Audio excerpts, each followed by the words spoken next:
I think the big mistake with YouTube ads is everyone thinks that you have to have like Hollywood style ads. And you can actually get people who do the ads for you. Just give them a script and a green screen and they'll literally say your ad. You don't have to be in the ad. So if you're a small to medium business owner, you don't need to be the person in the ad. You can get someone to do that for like $100, $200.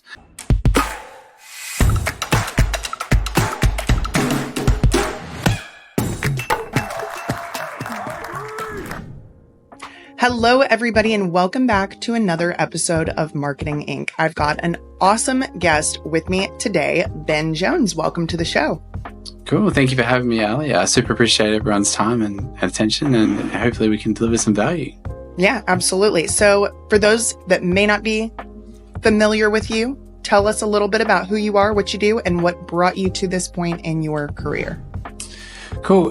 So a little bit about what we do is we're a YouTube agency and we actually help businesses scale with YouTube advertising and paid ads, which is a whole bunch of fun. With Usual Story generated millions of dollars in sales for ourselves and other people and clients all over the world. I speak internationally, shared the stage with you. I think the last event was Social Media Marketing World last year, which was kind of cool.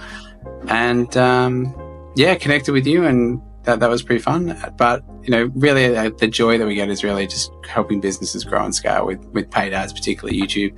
I also have another business called Youth in Business, where we teach kids how to start businesses. So I'm super passionate about that one as well. So, that's amazing. I love that. So what originally got you into YouTube ads in the first place? Yeah, look, the big thing was Facebook wasn't working for us anymore, right? And I think it's not a matter of if, it's a matter of when your ad account or your ads are going to get banned on Facebook, and you're going to need to have another platform. And a lot of businesses are out there just stuck, just dependent on Zuckerberg and all his rules, right? And I think at a minimum, you need to diversify and have at least 2 or 3 different lead gen sources. For us, I was actually heading over to China. We were running an event for Youth in Business. We were getting kids filling rooms to about 800 people. We had multiple events booked and all our Facebook ads stopped working. And that was the moment for me about 10 years ago. We had to figure out YouTube ads. So we did that, and then, had a really successful bunch of events. And then I had other people ask how I did it, and I ended up speaking on some people's stages, some friends of ours. We did some just high-level marketing for 7-figure business owners. And one thing led to another, and then all of a sudden we had like a full-blown YouTube agency helping people do it. But in the early days, it was just, and even today, just application only. But that was really the big way that we got into it. And it was the same problem that a lot of businesses face. It's that we're stuck on one platform. We really need to diversify. How do we do it? And hardly anyone's running YouTube ads properly these days. So yeah, that's kind of how it all started, I guess. Very interesting. So the events that you were hosting were for kids or something else?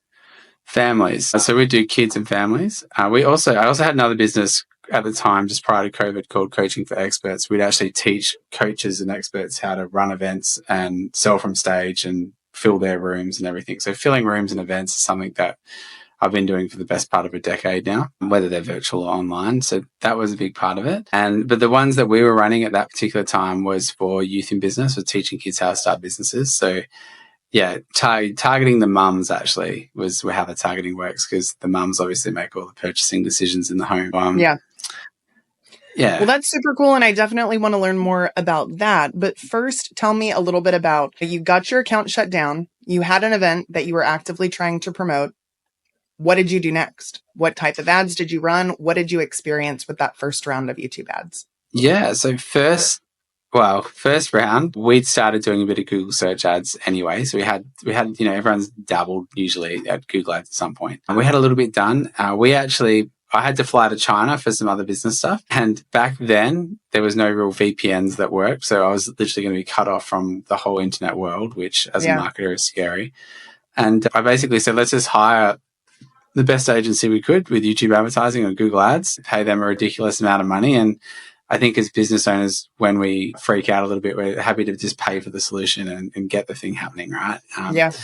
And so that's what we did. And then I gave half the budget to them and half the budget to my media team that were doing the Facebook side. And I said, just go in there and figure it out. I don't care if you get it wrong. And what we found was we actually did better than the agency. So I was like, well, why would we do that again? And that was really the beginning of the whole thing. So So you guys clearly were doing something right. If the results that you were getting your first round out of the gate were better than the agency that you were paying quite a bit of money to. So what was it that you guys were doing? How was it different from what the agency was doing based on what you saw? I think the big thing was the way that we were doing our targeting. And I think a lot of agencies, when they first start, can be a little lazy with very broad targeting and let's just get some results, see what's converting and go from there. Whereas we kind of had a bit more insight to what was already converting, which I guess gives us a bit of a leg up. But all that information was shared. But at the end of the day, the targeting, I think, and that's something we still do today, like the dialed in targeting you get on YouTube or Google Ads is just way better than Facebook. So if you can dial it in better at the beginning with a good message, and they had all the same ads and all the same everything. So I think the landing pages were all the same. The only real difference was how we were doing the targeting. And, you know, we've obviously refined that over the past years. I think that's really where YouTube can stand out for people compared to, say, something like Facebook ads. Yeah. So let's talk about the targeting. What were you guys doing in your targeting that you felt that they weren't doing? And how did you decide that the targeting you used was going to be what would be most effective for you? Perfect. So I think that the big one was being able to, back then you could do a lot of stuff with search, right? So like people who were searching, you could run YouTube ads, and it has changed since then. That was a very big part of what we were doing. So just like intent-based search campaigns, and then following up with the YouTube ad. And I mean, these days it's a little bit different. You want to be targeting people based on income and intent and this, you know, where they're going and what websites they're visiting. So that's probably the big difference, is we really got dialed in on the intent side of the targeting more than just the broad, like, hey, this person's 35 and, you know, is a woman, and it's a little different. So. Yeah, absolutely. I do think that is the massive advantage that Google and YouTube ads do have over Facebook. Their targeting is a lot stronger. There is a huge opportunity for the intent-based ads that you just don't get on those other platforms. So you guys figured out, okay, we're obviously doing something that's better on the targeting side because you knew everything else was identical. I assume that you brought all the YouTube ads in-house at that point. Is that right? Correct. Yeah. So yeah, we bought all the advertising in-house, and then it was basically people getting fed up, and people I knew in the marketing space, and that they were like, well, how are you doing that? And that's kind of where it grew from there. Yeah. And so what type of businesses did you start working with when you began offering the YouTube ad services? Yeah. So coaches and consultants. So at the same time as we had Youth in Business, I had, just prior to COVID, we were, like I mentioned, we were teaching coaches how to fill rooms and sell from stage, right? Mm-hmm. And that was a big business. We did some events in the US, all over Australia. In COVID, actually shut it down because we couldn't obviously teach people how to run events when no one could run events. So, so that was good. And we helped, you know, heaps of coaches and consultants and high level sort of people. They were pretty much our main client for a long time before we sort of branched out to lead gen for service-based businesses and things like that. And it's kind of funny, like Tide Marketer and what it is today with the YouTube ads side of things. I never thought that it would be a whole business. It was sort of something that just happened on the side that grew organically into the thing it is today. That's amazing. Well, I do think that ultimately as business owners, we don't always know where the path is going to lead. You know, the experiences that we have really shape where we end up going next, as long as we're paying attention. Some people ultimately don't pay attention to those signs as well as they should, but I think that's great. So you guys started really focusing in particular on YouTube ads. What made you decide to branch out into other service-based businesses outside of coaches and consultants? Basically, in the beginning, we weren't a full service agency. We did coaching and consulting as well. So we started off with coaching consulting for, you know, larger businesses, you know, and that sort of thing. Like they'll have a marketing team, we'll come in and train their marketing teams, like corporate coaching. And then we ended up with a high ticket offer where we'd actually teach people how to do the system that we do. And we ran that for a number of years, and we were running again events on how to do that, like just after COVID and that period of like, hey, look, come in, and we did some virtual events over that period as well. And I think that worked very well. Last year, probably just when we met, actually, I'd transitioned out of the coaching space and just into the agency side. And the reason for that was when we had a look at all of the clients' results, if we just did it, they got amazing results and our retention rate's really cool. The coaching side still does work. I bought out a business partner who was helping me as well. And I think he was really excited about the coaching side. And our coaching clients got great results too, but it was just, it just took longer for them to get the same result if we just come in and did it. So for me, I was like sort of niche down who we want to work with. And, I was like, don't be everything to everyone, just focus on the thing that you're really good at. And so we've been doing that for solidly probably about 2 years of just agency only. We had the agency before, but that was really the big transition for us. We do get asked if we do the coaching and consulting. We will do some private stuff for hiring clients, but in most cases, we just prefer to just come in and do it because we know it works. So. Yeah, no, I think that makes total sense. So let's talk about what works. Let's talk about the system that you use that you've seen perform the best. So obviously, this isn't just limited to coaches and consultants. You branched out into service-based and lead gen, and it's working really well for those businesses also.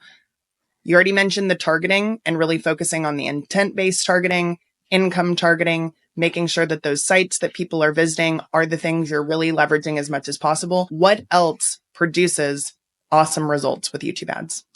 There's a couple of things. So the big one that I would recommend, if you're just going to get started, you don't know where to start, target your competitors' websites and traffic, right? That is the biggest hack you're going to get. So we actually did went through all of our ad accounts, freaking heaps of them, and worked out over millions of dollars worth of ad spends across just about every niche you could think of, like what has the best return on ad spend. And every single time it surprised me. I didn't think it would be. It was actually when we targeted competitor websites. So grab your competitors' URLs, put them into Google Ads and target them, and do it one level deeper if you can. So what I mean by that is, let's say that you want to target like a software like ClickFunnels or HubSpot or something. Target the login page instead of the actual landing page, right? If you want to target a coach or a consultant, target the pages that they're actually spending ads and traffic to rather than just their homepage, right? So you can get pretty dialed in with it, which is really cool. So I would start there. So if you start looking like, where do I start with the targeting in YouTube ads?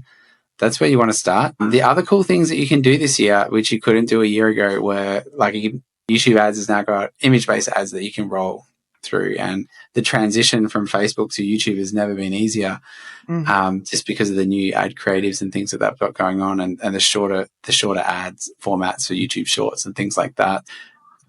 If you've got short creative, that was something you couldn't really use with YouTube ads before. It always had to be like a longer form video ad of like 1.5 minutes to 2 minutes, say 3 minutes. Whereas now you're getting some pretty cool results with, under 1 minute ads or 30-second ads in some cases, depending on what you're doing, or image-based creative, which you just couldn't play there before, right? So that's really, really cool. So there are probably some places that if you're just getting started or like what's working now, start there, have a play with that, and you'll find that you'll do well. So what would you recommend for a business that serves a local area in particular?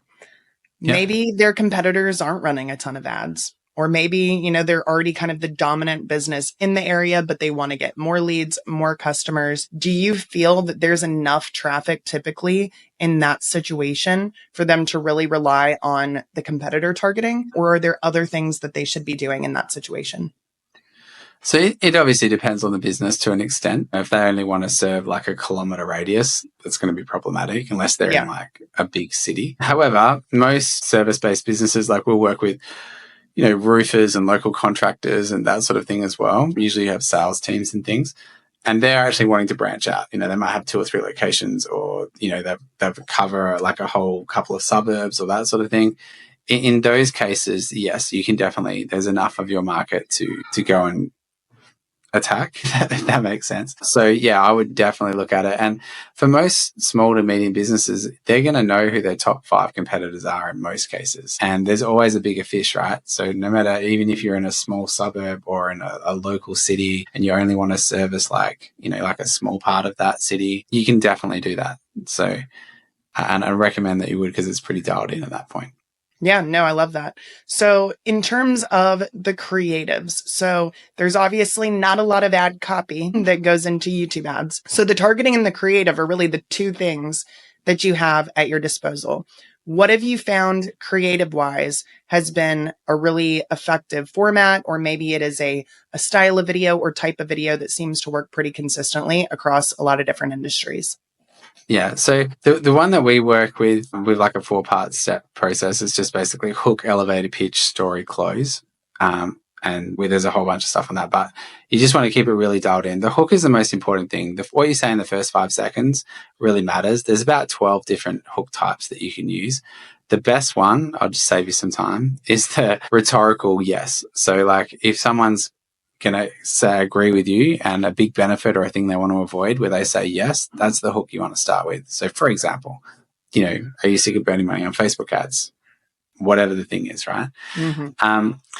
So if people say yes, then you want to have your elevator pitch, which is a bit of social proof. Like, for example, I'm Ben Jones. I've spent millions of dollars on YouTube ads. I'd like to be able to share with you what I've shared with my clients, and then teach them or help them in some way and provide value in the ad. YouTube ads is not for selling. YouTube ads is for providing value. And basically, you should be at the problem aware stage with your YouTube advertising, and your landing page should be the solution, and your sales process should be the product. Okay, if you're aware of the stages of awareness. Okay, so don't be talking about your product. Don't be selling in your YouTube ads because it's just not the place for it. People come to YouTube to be educated or entertained in some way. And if you're not doing that in your ad, people will just leave. Like, it's not Facebook where people scroll through and you have to grab their attention. It's a different platform. So shock horror, if you actually help people in your ad and you serve people, they're going to like what happens on your landing page, and it's just a better customer experience. So that's probably what I'd recommend. Yeah, no, I think that makes perfect sense. Ultimately, I think that a lot of businesses are going to end up struggling a bit with what type of value they should be providing in that ad. So how in depth do you make this value? Is it a minute of the ad that's overall, a minute and a half to 2 minutes? Is this just 1 or 2 quick tips? And then also for businesses that maybe are a little less exciting to consumers, what type of value do you suggest that they provide? So you mentioned you work with roofers. Obviously, roofing is something that, a lot of people need. It's not necessarily something they get super, super excited about purchasing, even when they need it. So what would you recommend for a business like that when it comes to actually providing value there? Yeah. So for your service-based businesses like roofing, dentists, chiropractors, like any of that kind of stuff, what you actually want to look for there is the value that you provide to the market is usually a point of difference. So how is your product or service or the way that you do your thing different to everybody else? And that is the value that you're exchanging. So you might be like, hey, look, we do a different type of roof shingle, or we have a different type of tooth implant, or whatever the thing is, right? But how are you different in your marketplace in a way that helps the client, helps the person that you're trying to serve? So it may not, if you're like a coach or a consultant, it's quite easy to be like, hey, here's 3 things you didn't know on X, right? Or a marketer or whatever it might be. When you're a local business, it's a little different because, whether you're putting kitchens in or you're a builder or whatever it might be, it's more about your point of difference and how that serves. So I think that makes a ton of sense. In some way, I think this will force businesses to actually really think about what their point of difference is, because truthfully, not everybody really knows right off the top of their head how they are different. And if you don't know how you're different, your customers certainly won't know how you're different. And sometimes I think that's a good thing. It really forces you to drill down and think, if we're not different, then maybe we should create something that does differentiate us pretty quickly. Otherwise, why would someone go with us versus our competition? Yeah, no, 100%. I think that's really important. So one is obviously knowing how you're different, and then making sure the math works is the other half of it. Making sure that the message is congruent from the ad through to the landing page, through to whatever the sales process is, and sitting down and really mapping that out. Because you can have the best ad in the world and, get the greatest traffic, but if the rest of your process sucks, it's not going to matter where you get the traffic from, right? So yeah, absolutely. So on that note, do you recommend having very specific landing pages for specific creatives?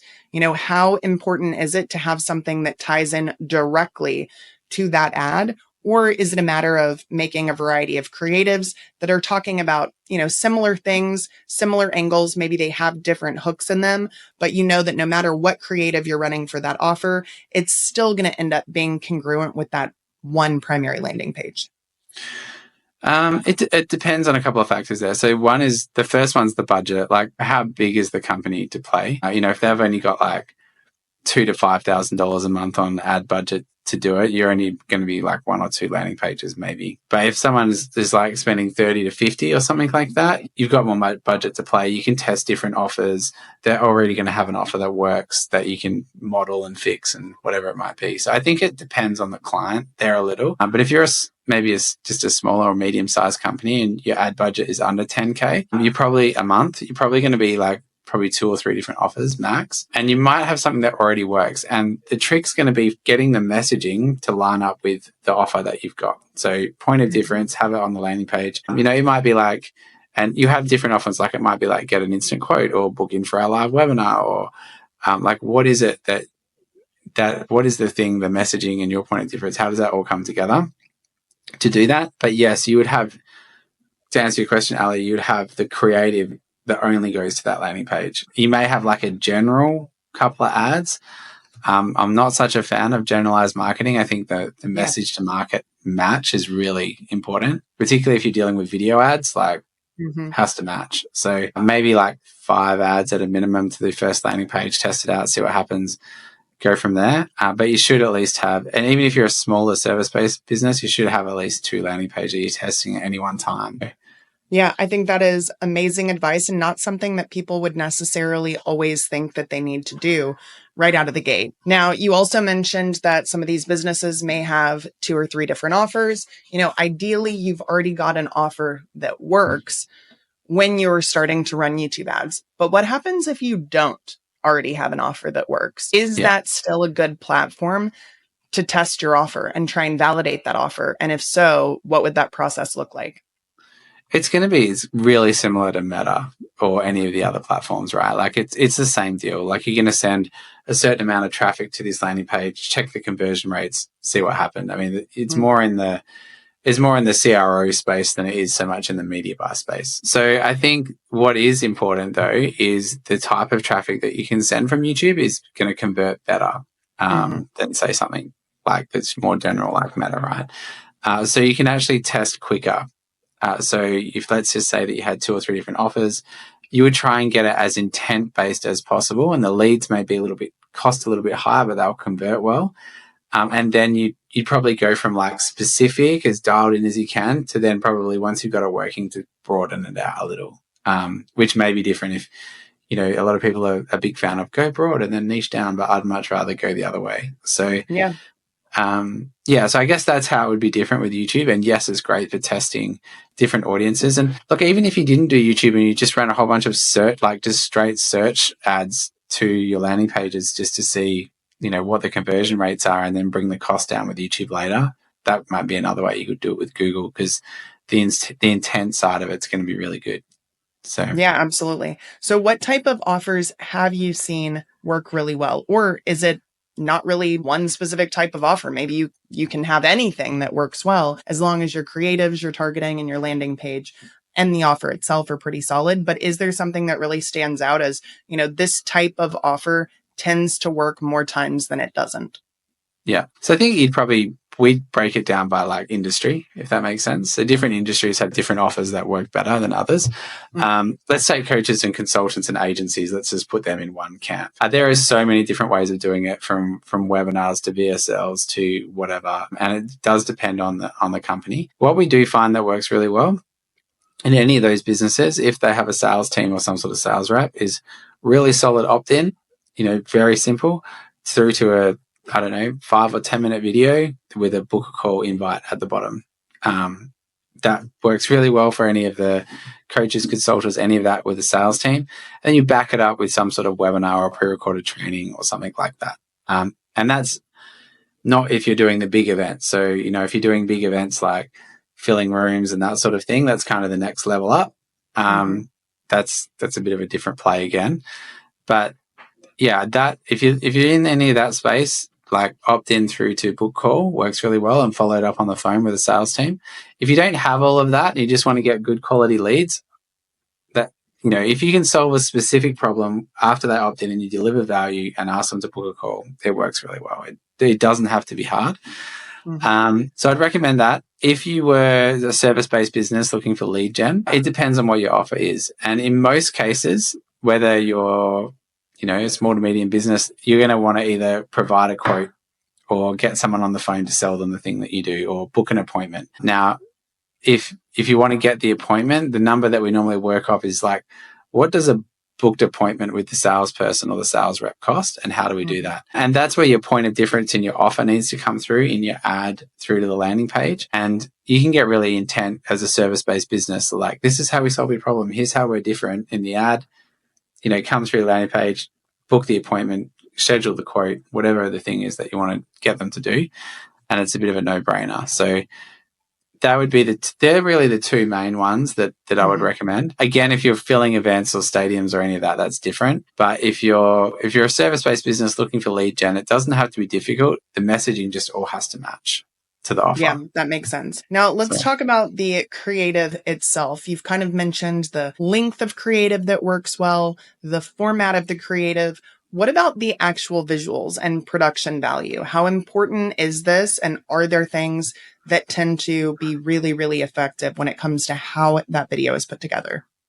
Cool. I think the big mistake with YouTube ads is everyone thinks that you have to have like Hollywood style ads, which couldn't be any further from the truth. For example, in my own ads, I've shot ads just sitting here like this with my mic and, just an average office background. And that works just as well as when I've got the sun setting over the, estuary where I live, and I've got all the walking and the blurred background cameras and all of that.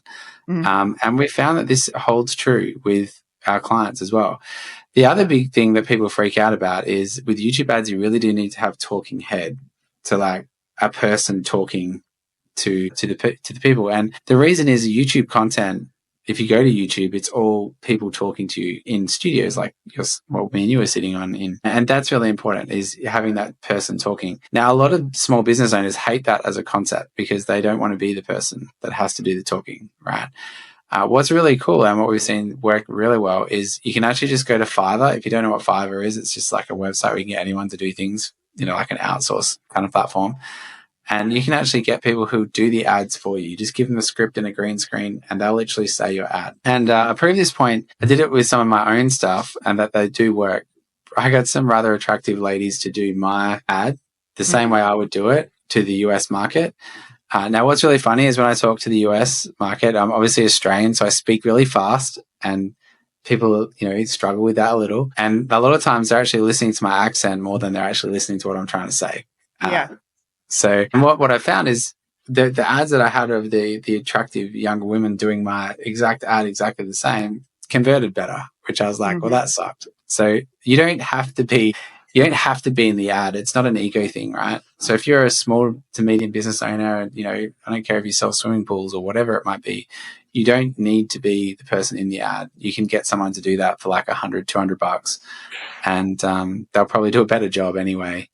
Well, I think that is a great point. And honestly, with the ability to now actually even just get AI avatars on different platforms that look really great. I mean, they look even better than the avatar clones because they're always going to be perfectly in sync with everything that's being said. It looks amazing.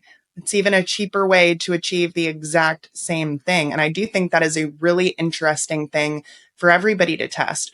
I have seen a lot that females do definitely convert better than males in most situations. I think it certainly depends on the type of business that you're focused on.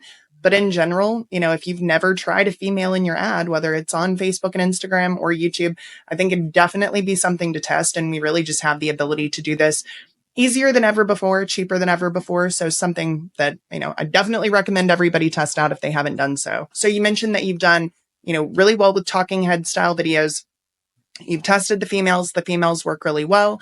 You have done things where you've got movement in the background, nice background visuals, but you have not really seen that makes a huge impact. So at the end of the day, anybody, anywhere, in any business can start to record YouTube ads relatively easily and inexpensively. Is that right?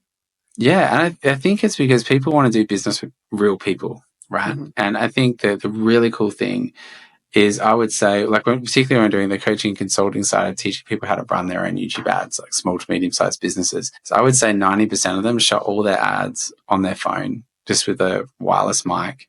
And they would either sit at their desk like this, or they'd do it walking somewhere. And they worked really, really well. And I think it's the more authentic that you can make it. Like if you're in your office or in your studio or in your place of work or business or whatever it might be, and you shoot an ad and you talk about a client and how you've helped them or something like that, that's really powerful because it's the person-to-person business interaction, which you just don't get anywhere else. Yeah, no, I think that makes total sense. So is there anything else that you've seen businesses struggle with when it comes to their YouTube ads, whether it's the creative, the targeting, the testing, the offer, the landing page, or even just the technical campaign implementation or tracking? What would you say is something that tends to confuse people or that they just struggle with a little bit more? I think the track that businesses always seem to struggle with the tracking, right? But I think the main one, particularly with YouTube, is I think they think it's going to cost a lot of money and it's going to be really hard to shoot the video ads, which isn't true at all. You can have a very authentic video ad. You don't have to be in it. And the ads are actually not that expensive. You can get started for, a couple of $1,000s a month quite easily. So it's not expensive as you would think. It's not a newer platform. It's been around for a long time, but hardly anyone's there, which makes it a massive opportunity, right? Yeah. And the cool thing is, I think Google's still giving out $500 for every one of their first $1,000 of ad spend. So if you haven't tried it, go check it out. But I think the big mistakes that we see is people thinking that it's Facebook. They'll come in with a really salesy ad, and it's just not the platform for it. And then, it doesn't work for them because it's salesy ad, salesy landing page. It's not that platform, right? So that's a big one. The other one is the tracking and not being able to track properly. Like if this ad got you a lead, did it turn into a sale? And I think that's where you need to have proper tracking set up from a YouTube ad into whatever CRM you're running. I know you're big on Go High Level, Allie. Go High Level will do it. It doesn't matter what your CRM is. You just need to be able to track, like, did this lead turn into a sale? And I think whatever agency that you're working with, or if you're doing it in-house or whatever it might be, if they can't track what ad turned into a sale, you have a massive problem. And I would say 90% of all new clients, and some of them are spending a lot of money on ads, haven't figured that out properly. And you need to have proper reporting, like weekly reporting on that fact. So that's what I would say. I think that's huge. I mean, we definitely see the same thing with our clients and the people that we work with. Tracking is really confusing to people. And ultimately, it's not that difficult. A lot of it can be done once, and then there's not a ton that has to be done moving forward as long as you've got the right pieces in place.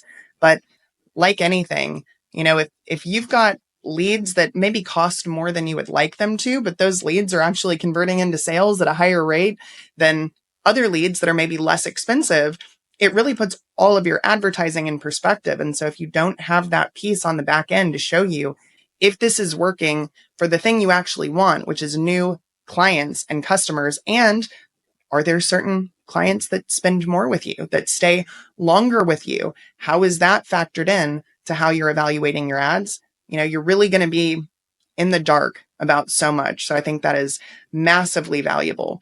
Now, you did mention that, a lot of the things we've talked about doesn't really apply if you're running events, if you're trying to fill rooms. You mentioned the events that you do and the ones that you've helped other coaches and consultants with. How is that process different than what we've talked about so far?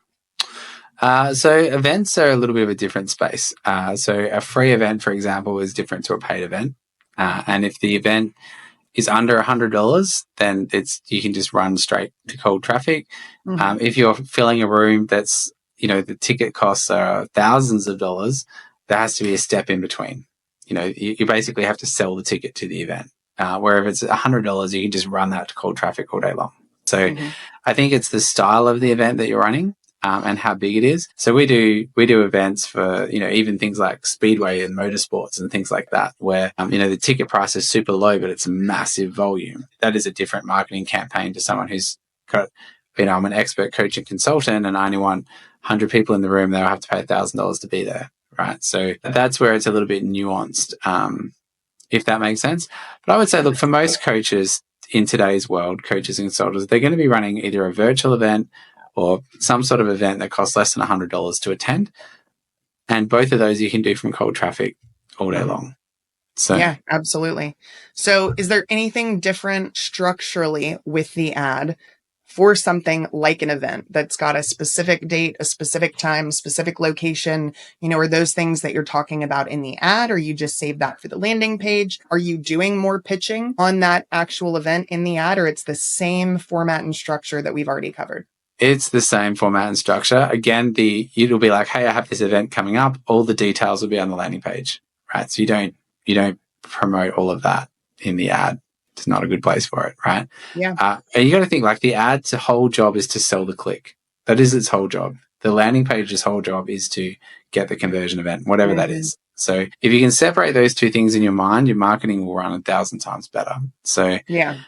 So no, they're very much the same deal. The ad format is going to be around 2 to 2.5 minutes for a long form video ad that's going to sit horizontal, and then you're going to want to run ads that are under a minute or just under a minute that sit vertically in the mobile feed, right? So, in terms of those placements, the shorts, the regular YouTube ads, and those image-based creatives, are the traditional YouTube ads still outperforming most of the other placements, or do you actually see some really good successes with those other placements? we're finding that the retargeting or the remarketing on the shorter ad creative works really well because they're already familiar with you and your offer and what it is that you're doing. So the ad doesn't have to be as long. Any sort of cold audiences, first touches, that sort of thing, the longer form YouTube ads work better, which makes sense. The other thing that we've found that's started to work really well that we've been getting into in the last year or so is spending money growing people's YouTube channels or videos, right? So in an expensive niche, you're going to spend $20 or $30 and get 1,000 engaged views, which is more than 30 seconds, right? Which is, you won't get that on Facebook. And then retargeting those people with like a 1-minute ad, that works fantastic. They don't really need the longer form ad because they're already subscribed and watching your content and all of that stuff, right? Yeah. So I would strongly suggest that as a strategy. Like if you're someone with a YouTube channel or you got a bit of a following or something like that, make sure you do that. They're just straightforward cost per view campaigns, or you can do some discovery type campaigns around keywords of your videos and that sort of thing. It'll help grow your channel and you will get the earned views on the other side. But what it will really do is it allows you to remarket to those people and create really warm audiences, which you can do the shorter form image-based and 1-minute ad formats. If you just did that to colder audiences, they don't convert as well, basically. So. Yeah, I think that makes total sense. So on the visuals for really any of these videos that we're talking about, are subtitles or captions still really important? Do you think it's important to have, text animation and other graphics in the video, or can it be very, very simple without a ton of editing? It can be. It doesn't have to. It's not the editing, is what you say, if that makes sense. So it's the same question again, like how long can it be? Like it can't be too long, but it can be too boring, right? And the reason that people use animations and graphics and B-roll and all of that stuff is to keep the engagement rate up, right? So, if you're a super charismatic human and you don't need to have all that stuff, you can capture people's attention without all the editing. That's great. But, if you're not, then maybe you want to have B-roll and things to keep people entertained. And I think in today's world of like video editing and how much video editors cost and what you can do with AI for editing, you're better off to just get them done so they look cool. They don't have to look like Hollywood style, but they do have to be every 5 to 10 seconds, a different image, different B-roll, different something, just to keep that engagement up, or pop-up text, whatever it might be. I would recommend definitely putting all of that in your ad. Yeah, I think that makes a lot of sense. So anything else that you feel like people should know when it comes to running YouTube ads for the first time, or maybe they're already running YouTube ads and they want to get better results? Any tips or tricks that we haven't covered? I feel like we've covered quite a bit, but anything that we've missed? I think probably the main thing is to check your conversion rates on your landing pages versus your ads, and to have and I know we covered that already, but a lot of people just don't do it. So like your ads to your landing pages, just to make sure that the message that you're running the ad to is congruent. And if you're running anything around search words or search keywords, if I'm searching a particular thing around, best business, whatever you do, make sure that when watch that YouTube ad that you followed up on that search term, that search term is on the landing page, right? So that's a big one. And I think a lot of people miss that, particularly for intent traffic. If you're trying to solve a problem and you can target people who are searching or interested in that thing, it has to be in the headline on the landing page and in the hook, if you do in the hook of the ad, the first 5 seconds of the ad. I guess the other thing while I'm on hooks, if you're going to change anything with your ad or your creative, that first 5 seconds, the difference between a good and a bad hook is literally twice the cost per click. So test multiple hooks for the same ad. So if you've got like 1 ad and 5 hooks, you've actually got 5 ads. And you just have that same ad with 5 different hooks. And you will find that one of those hooks is literally like half the price of all the other hooks. So always be testing hooks. Yeah. Well, while we're on that same note, what are the metrics that you guys pay close attention to when you're running YouTube ads? What are the numbers that matter the most? Yeah. So there's so many metrics you can play with, but I think at the end of the day for us, the number one metric is cost per lead or cost per appointment, depending on what's going on. Yeah. And it doesn't matter what lead gen you're looking for. They're the 2 numbers that rule it all. And cost per sale is probably the biggest one if you've got that all the way through, because you might spend an extra $30 on a lead, but the cost per sale is half the price of the cheaper leads. And we see that all the time, particularly when people come with big Facebook budgets and we've come in with YouTube. After about a 3-month period, we like to track from ad to sale, and you'll find that 70% of the budget comes over to YouTube. Even the cost per lead might be a little bit more expensive. The cost per sale is so much cheaper. Absolutely. So I would definitely be tracking that. And if it's one metric, whatever that metric is in your business, it's going to be normally not so much the cost per lead, but cost per booked call or sales appointment. And then once you've got enough data, it's going to be what did it cost per sale and what campaigns are we running. So let's say you've got a campaign that has a higher cost per appointment or a higher cost per lead than what you're looking for. How do you determine what can be done to improve that specific ad on YouTube? If your cost per lead is too high, I would, depending on the situation, I'd definitely look at the hook. That'd be the first thing in the ad. So like, is the ad actually getting good traction? The next thing I'd be looking at is the cost per click on par with what we want? So if we're paying too much for a cost per click and the conversion rate's stuck on a landing page, then that's why it's expensive. Yeah. If the cost per click is fine, the landing page isn't converting, then it's a landing page issue, right? So you really got to work out, and this is why the messaging is so important at the beginning.